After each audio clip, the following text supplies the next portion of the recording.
But I know you've had a lot to say on this subject, and that's the subject of economic sanctions as warfare. We have heard that there are going to be efforts coming from Capitol Hill to try and reform, a much needed reform of the president's emergency powers of the NEA from 1976. Do you think it's possible? Do you think it's necessary for sanctions reform to be a part of that with the increasing use of economic sanctions, especially by the last administration? Next to returning to the Constitution in terms of the war power, it is essential. I mean, I'd say that one was the first one. Let's get the Congress into making decisions about whether the executive can go to war or not first. But I'd almost say it's collateral. You need to also revise this sanctions business, and you need to take a look at OFAC, the Office of Financial Assets Control, which is basically the enforcement mechanism for sanctions.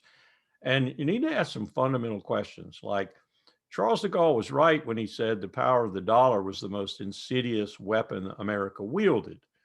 He had every reason to say that too at the time.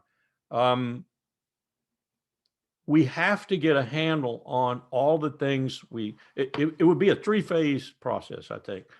We tried to do some of this. We failed. You first have to get a handle on the sanctions in force this minute.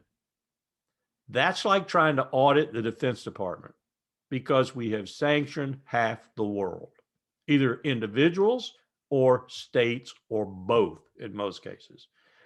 Unwinding that is as difficult as auditing the Defense Department, which has not been done successfully, though Congress has ordered it now for almost 20 years. And of course, it's a necessity anyway under the law, but they've never been able to do it. The second thing you need to do, once you've identified all the sanctions, is probably eliminate about 90% of them. They are, in effect, hurting the very people we wish to empower in most states, not the people we wish out of power. That's the simple logic of it. It's almost too stupid to talk about in that sense. Let me give you one example. In Iran, the sanctions that were made even more draconian by Pompeo and Kushner and Trump actually probably produced some COVID deaths that shouldn't have happened. And you had remarks in the NSC like the following one: starve them to death, and then they'll overthrow their government. That is a violation of the laws of war, of international law. You're not supposed to use food as a weapon. We were the leader. We were the state leader in bringing that rule, that law about. And yet now we're violating it every other day. We're doing the same thing in Venezuela. We're killing people with our sanctions, but we don't care. At least that's what the transcripts of NSC conversations seem to say.